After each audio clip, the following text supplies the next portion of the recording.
두 번째 넘어가겠습니다. 미투운동과 성정의가 실현되는 법적 제도적 개선의 과정 한번 보겠습니다. 그쪽에 이러한 법의 한계와 함께 늘 언급되는 문제는 미투운동이 시작되었지만 여성에 대한 구성원들의 생각과 가치관의 변화, 문화 전반의 의식 변화뿐만 아니라 법 정의를 전제하지 않고 진정한 개혁은 유언하다. 동시에 역사의 변화와 문화의 변화는 항상 제도와 법의 변화 속에 그 질적인 변화가 있어 왔음을 인식해야 된다. 개인의 행동도 중요하고 문화의 변화도 중요한데 이런 것들이 축적되어서 질적 변화를 가지고 올 때는 항상 제도와 법의 변화가 같이 갔다라고 하는 것이죠. 한국 민주주의는 어느 정도 자리를 잡았고 인권과 평등이라고 하는 가치도 제법 뿌리를 내렸습니다. 하지만 성평등 문제는 늘 부차적이었다. 민주주의를 실현할 때도 인권을 대해서 이야기할 때도 평등을 이야기할 때도 성평등에 대한 문제는 자꾸 2차적인 문제로 제외되고 소외되었던 그런 부분들을 지적하고 있습니다. 그래서 우리가 뭐 갑질, 막말, 비하 이런 이야기를 하는데도 성폭력이 내재적으로 굉장히 이런 것과 구조적으로 관련되어 있다라고 하는 부분들을 인식할 필요가 있다는 것이죠. 가해자가 아니다 하더라도 직접적 방관자가 아니었다 하더라도 미투 운동은 이런 의미에서 미투운동 이후 무관한 사람은 아무도 없다 이렇게 말할 수 있습니다. 성차별적 문화제도 구조는 남성 문화가 만든 게 아니고 남성끼리만 만든 것도 아니고 여러분 아시겠지만 여성들도 적극적으로 가담했었습니다. 이게 바로 성폭력을 묵인해온 문화입니다. 힘을 가진 자들이 모든 영역에서 심지어 가족 안에서까지 여성을 인격적인 존재가 아니라 성적인 대상으로 보았습니다. 아버지 성폭력도 상당히 많이 있습니다. 여성에 대한 성적 대상화는 기도 뿌리 깊은 여성 혐오 문화와 구조적 성차별과 위계관계가 만나면서 처참한 일상의 성폭력으로 독버섯처럼 온 일상에 퍼져나갔다. 남성 간의 연대, 메일 반딩이라고 하죠. 한국 사회의 절대값으로 존재하는데 이런 관계 속에서 위계관계가 생길 수밖에 없고 권력을 가진 남성들은 여성을 동등한 존재로 생각하지 않고 때로는 성적으로 대상화하고 소유물처럼 대하는 경우가 비일비재했다. 따라서 실제적으로 미투 운동은 자신이 남성이라는 이유 하나 때문에 이 남성 중심주의 사회에서 누리게 됐던 특권과 의식적 무의식적으로 가지게 될 수 있는 가해자성에 대해서 고민하는 데까지 미쳐야만 문화 변혁이 일어난다. 그러니까 여성과 함께 남성이 적극적인 연대가 가능해야 이런 밑으로부터의 변화가 가능하다라고 하는 것입니다. 정치적 민주주의, 언론의 자유와 집회의 결사가 보장된다고 해서 모든 이들의 권리를 동등하게 누리는 것이 아니다. 여성들에게는 민주화 혁명을 넘어선 또 다른 일상의 혁명이 필요했다. 이 부분은 뒤에 촛불과해서 제가 조금 더 이야기하니까 넘어가도록 하겠습니다. 2번, 이러한 법의 한계와 함께 늘 언급되는 문제는 내부의 적이었다. 성에 대한 폭력을 둘러싼 남성연대는 가장 큰 범죄가 될 수 있다. 미투 이후 끊임없이 시도되는 은폐와 축소는 급기야 여성을 배제하는 퇴행적 사고 틀, 즉 펜스룰이라고 하죠. 세련된 장면으로 오히려 이러한 부분들을 최소화하려고 하는 움직임이 있었다. 이런 부분들 비판적으로 두고 오히려 왜 이렇게 문제가 이렇게 왜곡되고 변화되면서 이런 문제가 끊임없이 지속될 수 있는지에 대해서 그 뿌리를 봐야 된다라고 하는 것이지요. 유난히 낮은 젠더 감수성과 성평등 인식을 남성성으로 감추며 살아왔던 우리들의 한 시대에 모든 남자들이 어려서부터 남성 중심 문화 속에서 훈련받으면서 자라왔습니다. 그래서 이제 남성이 어떻게 남성적 혹은 남성화되는지 한국 문화를 이렇게 보는데 이제 여기에 제가 박일준 교수님의 글을 잠시 인용했습니다. 박일준 교수님은 이 이야기하고 있는 남성성조차도 이런 거대한 지구적 자본주의의 프로덕트다. 거기에서 만들어낸 것이다. 정말 이 사회가 말하는 그런 남성이라고 하는 것들을 수행하고 행사하면서 살아가는 사람이 몇 프로나 되냐, 이제 이런 이야기를 합니다. 그래서 이제 그런 부분에 대해서 우리가 역시 귀를 기울여야 하지만, 이러한 비판적인 성찰이 미투 운동의 근본적인 변혁을 축소시키는 관점으로 가는 데에는 제가 좀 주의를 해야 된다, 이렇게 이야기를 합니다. 그리고 이제 그 밑에 보면 성폭력 수사 재판 과정에서 굉장히 디딤돌이 됐던 것들이 검찰의 역할, 검찰의 그 태도에서 나타난 것이 많이 있습니다. 그래서 그 부분, 왜 성폭력 재판 과정의 검찰의 역할, 또 법의 그런 집행의 과정에서 가해자를 처벌하는 것이 얼마나 어려운지, 이런 부분은 법이 얼마나 한계가 많은지, 얼마나 많은 부분에 개정을 요하고 있는지, 이런 부분들을 제가 이렇게 쭉쭉 그런 의식들을 이야기하고 있고요. 10페이지 제일 밑에 보면, 밑에 패러그래프 보면, 변화는 아직도 진행 중이다. 정부는 쏟아져 나온 피해 고발자들에 대한 보호 정책을 만들고, 역사상 처음으로 범정부 차원의 성희롱 성폭력 근절 추전 협의회가 만들어졌고, 정부가 공공민간 부분 성폭력 예방 대책을 잇따라 내놓았지만 정말 얼마나 실효성이 있을까? 그럼에도 불구하고 또 2차 가해가 굉장히 심각하게 일어나서 그것에 대한 법적인 보완 부분도 계속 이렇게 내놓고 있습니다. 경찰청은 성폭력 피해자가 가명으로 조서를 쓸 수 있게 하는 등 수사 과정에서도 2차 피해를 막기 위한 현실적인 대책을 내놓고 있습니다. 그러니까 예전에 그냥 무감각하게 경찰 조사를 하면서 제일 2차 피해를 많이 입어요. 그래서 이제 이런 부분들의 무감각성을 반성하고, 또 경찰청이 이제 소위 말하는 남초 집단이라고 하는 필요한 여성 경찰의 비율이 한 15%까지 가야 되는데, 너무너무 적은 여성 경찰의 비율 때문에 이런 것들을 공정하게 실행해 나가기가, 어떤 입장에서, 피해자의 입장에서 혹은 여성의 입장에서, 그래서 이것도 굉장히 반성을, 경찰 내에서 반성을 많이 하고 여성 경찰을 적극적으로 뽑기 위한 노력들을 해야 된다, 뭐 이런 이야기가 있습니다. 그리고 이제 이번 기회에 무고죄, 사실 적시 명예훼손죄 적용 범위를 손질해야 된다는 지적을 많이 듣고 있었죠. 그렇죠? 여러분도 아시리라고 생각하고, 이런 법적인 재정립과 제도적인 보완은 성폭력 예방뿐만 아니라 성폭력을 정의롭게 해결하기 위해서 대단히 중요하다라고 볼 수 있죠. 이제 3번에 이제 결론적으로 어떻게 해야 될까? 어떤 윤리적 의의가 있을까라고 하는 부분에 이제 제가 나름대로 보고 Agential Subjectivity라고 하는 것이 있습니다. 최근에 제가 이제 여성 이론 속에서 많은 영향을 받은 단어인데요. 법적인, 제도적인, 그러니까 2세대 여성 학자들이 노력했던 것은 뭐냐면, 여성의 인권이나 평등을 위해서 법적, 제도적인 개선을 하기 위해서 굉장히 많은 노력을 했죠. 그래서 아주 기초적인 법적인, 제도적인 보완을 했는데 실현되었느냐? 잘 실현되지가 않았습니다. 최소한의 것을 만들어 놨는데 실현되지 않았어요. 그러니까 그런 것들을 무효화시키는 더 뿌리 깊은 성의식이 있었던 거죠. 그런 것들을 무효화시켰던 권력관계가 있었던 것이죠. 그런 것들을 무효화시켰던 더 깊은 성차별적 의식이 있었던 것이죠. 그래서 이랬을 때 3기에 일어나고 있는 여성주의적 관점에서 지금 뜨고 있는 것이 이 행위 주체성입니다. 그래서 주체적인 여성이 구체적인 행위가 사회 전반에 변화를 가져올 수 있는 굉장히 중요한 기폭제가 된다.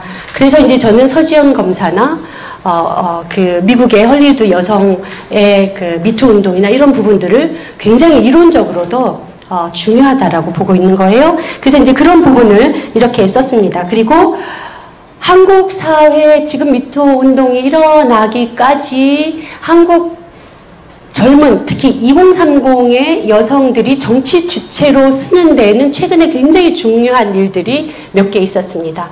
예를 들면 2007년인가요? 그 광우병 촛불 시위 때 아주 많이 나온 그 세대가 어딘 줄 아십니까? 청소년이었지 않습니까? 그렇죠?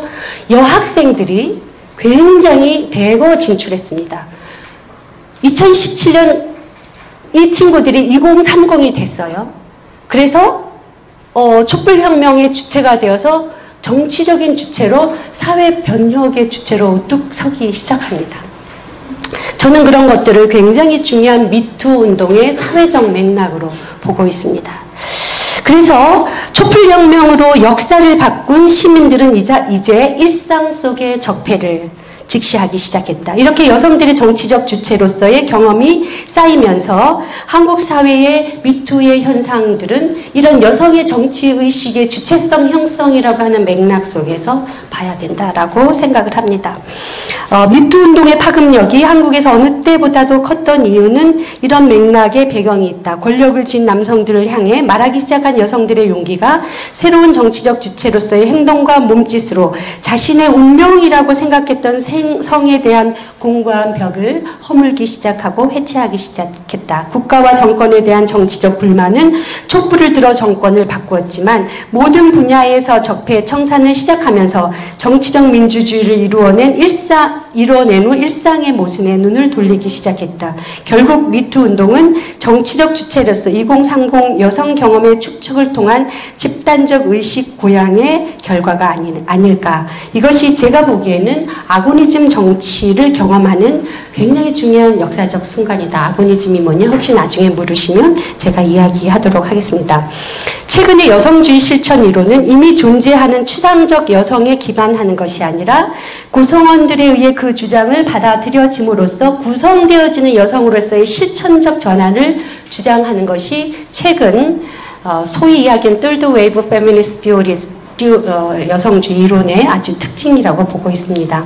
그러한 정치적 실천이 확보되는 공간은 아고니즘 정치를 통해 구현할 수 있다라고 보고 있습니다. 이렇게 여성의 정치성은 고정되는 것이 아니며 구성원들 간의 상호작용을 통해 끊임없이 재구성되고 이러한 아고니즘 정치를 통하여 무엇보다도 구성원들 간의 관계망을 유지하는 것이 중요합니다. 즉 정치적 공론의 장에서 여성들이 진정 원하는 바가 무엇인지 직접적으로 말하고 자유롭게 대화하고 토론하고 설득하고 공동체를 유지 강화시켜 나가고 있었다라고 하는 것이죠. 그래서 서로 욕구가 다르지만 그러한 욕구를 말할 수 있는 열린 커뮤니티를 구축하고 실천적으로 예를 들면 절차적 민주주의나 이런 부분들은 컨센서스가 되게 중요하지 않습니까? 공감하는 거 아니면 일치하는 거. 그런데 이 아고니즘 정치는 차이가 꼭 어떤 일치하는 공감이 없어도 다양한 차이의 의견들을 경합하고 토론하고 이것을 창조적으로 발전해 나가면서 변혁의 한 물줄기를 만들 수 있다라고 하는 입장입니다. 여성의 행위적 주체성은 통계에서도 나타난다. 그래서 여성이 얼마나 적극적으로 참여하고 있는지, 미투 운동을 얼마나 열심히 행위 주체자로 하고 있는지 통계를 이렇게 나오고요. 또 이렇게 미투 운동은 이런 최근에 최근에 현대사 2007년 이후의 정치적 지형에서 젊은 여성들이 갖고 있는 축적된 정치적 경험도 있지만 정치 주체로 긴 역사 속에서는 위안부부터 계속 폭로로가 이어져 왔다라고 하는 맥락을 제가 이렇게 살펴봤습니다. 2번으로 넘어가겠습니다. 정치적으로 주체화된 여성들이 형성되면서 성폭력이 일어나고 은폐되는 가장 근본적인 문제가 권력이라고 하는 것을 차이나 성욕 때문에 발생하는 것이 아니라 자신의 권력과 제도적, 문화적 용인을 통해서 그렇게 해도 되는 사람들에게 자신이 원하는 대로 자신의 권력을 휘두른 폭력이라고 하는 점이 최근에 명백하게 드러나고 있습니다. 나아가 피해자들은 이런 권력 관계에서 자신의 경험에 대해서 근본적인 치유를 하기 위해서는 그래서 딸에게 떳떳하고 싶다. 우리 후세들에게 떳떳한 그 역사를 물려주고 싶다는 것은 폭로자들이 그냥 자신의 치유에서 끝나는 것이 아니라 자신의 치유가 완성되는 것은 사회 변화로 이루어질 때 그런 목소리를 늘 피해자들이 내고 있다라고 하는 거에 우리가 좀 마음을 기울일 필요가 있습니다. 그리고 어떻게 그럼 여성을 이렇게 행위 주체로 만드느냐, 이제 교육이 중요하다 이런 이야기 했고요. 또 교육 부분에서 강남순 선생님이 쓴 글을 읽어봤습니다. 강남순 선생님 글이 강남순 선생님이 지금 가르치고 있는 대학에 600명의 교수와 1,400명의 직원이 어떻게 성교육을 받고 있는지 아주 자세히 기록하고 제가 풋노트에 달아놨는데 정말 그냥 1시간 만에 설렁설렁 끝내고 있는 우리의 이 성교육을 정말 철저히 좀 반성해야 될 필요가 있고, 강남순 선생님 쓰신 글을 보면 자신은 정말 100점 맞을 줄 알았대요. 다 정말 공부하고 이론적으로 현장에서 너무나 자기는 많이 경험해 왔기 때문에 얼른 다 체크할 수 있을 것 같고 다 답을 맞을 수 있을 것 같은데 상당한 시간이 걸렸고 하루 종일 했었어야만 하고 학교에서 제공하는 거 정상적인 교육, 공교육에 참여하기 위해서. 그리고 많이 틀렸대요. 주로 어디서 틀렸느냐? 피해자를 어떻게 대해야 되느냐? 피해자에게 어떤 말을 하면 안 되느냐? 어떻게 접근해야 돼? 이런 부분을 자기가 생각했던 것들을 굉장히 많이 시정하는 교육이었다.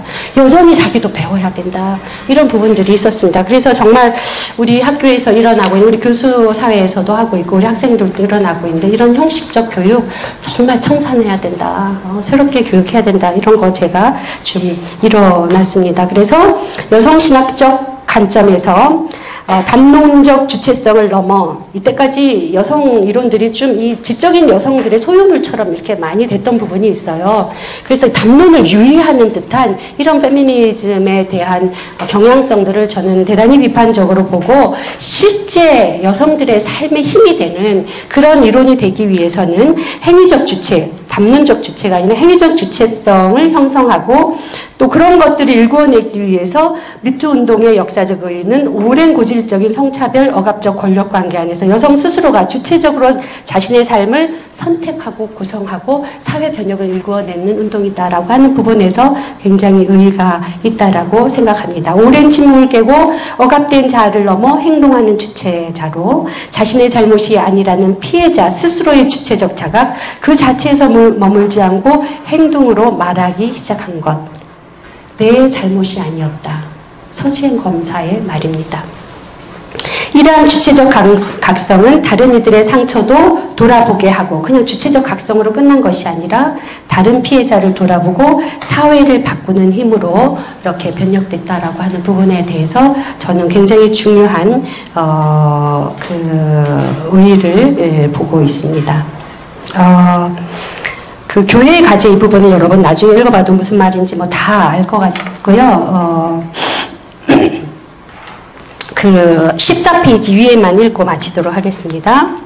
우리는 의식적으로나 무의식적으로나 차별적이거나 폭력적인 사고 또는 언행에 동참하고 있습니다. 이러한 현실을 변화시키기 위하여 일상성의 정치에 참여해야 합니다. 매일의 행동을 분별하기 위해 배우고 자신을 돌보며 훈련해야 합니다. 그러므로 미투 운동에 직간접적으로 참여하게 된 모든 시민들은 이제 권력과 위기로 움직이는 사회가 아니라 모든 사람이 동등한 주체로 살아갈 수 있는 평등한 사회를 만들기 위해서 나는 무엇을 해야 될까 구체적으로 함께 고민해야 됩니다.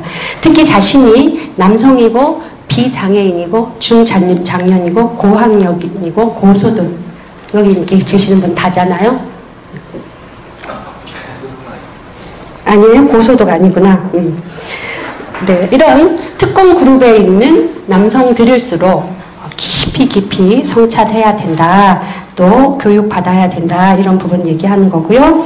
지금의 미투 운동과 이전의 여성들의 폭로와 고발 사이에 다른 중요한 정치적 의미가 있다. 그것은 불평등을 해결하려는 노력이 인권이나 법을 중심으로 한 형식적 제도적 변혁을 넘어서 행위 주체에 의한 실질적 신천으로 거대한 사회 구조를 변화시키고 있다는 것이다. 이거 제가 아까 강조했던 것이죠. 사실 법이 없었던 것은 아니지만 피해자들을 보호하기엔 너무나 불충분했다. 한 사람의 침묵을 깬 작은 행동이 마치 들불처럼 번졌다. 한 사람의 용기 있는 행동이 미투를 통해 수많은 피해자들에게 목소리를 내게 했다. 폭로는 성정의 실현의 중요한 방법이 되었다. 침묵하지 않는 폭로의 행위가 야만의 세월을 끝내고 우리 모두가 인간임을, 우리 모두가 존엄한 하나님의 형상임을 증명할 수 있는 기회는 아직도 우리의 행동에 달려있다. 네, 이것으로 뒷부분은 교회에 대한 거여서 여러분이 특히 이제 제 수업을 들은 친구들은 제가 맨날 했던 얘기 여기 또 있기 때문에 집에 가서 한번 읽어보시면 되겠습니다. 최근에 교단에서 일어나고 있는 변화들, 우리 교단이 굉장히 아주 발빠르게 이런 부분에 제도적, 법적 보완을 지금 하고 있고 그 가장 핵심적인 그룹에 제가 들어가서 지금 성폭 예방 교육 의무화 이후에 교단의 제도와 법을 만들어가고 있습니다. 그래서 이제 혹시 그런 질문도 있으시면 제가 대답하도록 하겠습니다. 긴 시간 부족한 강의를 들어주셔서 대단히 감사합니다. 계속 여기 계셔야 돼요. 네. 귀한 강의 해주셨는데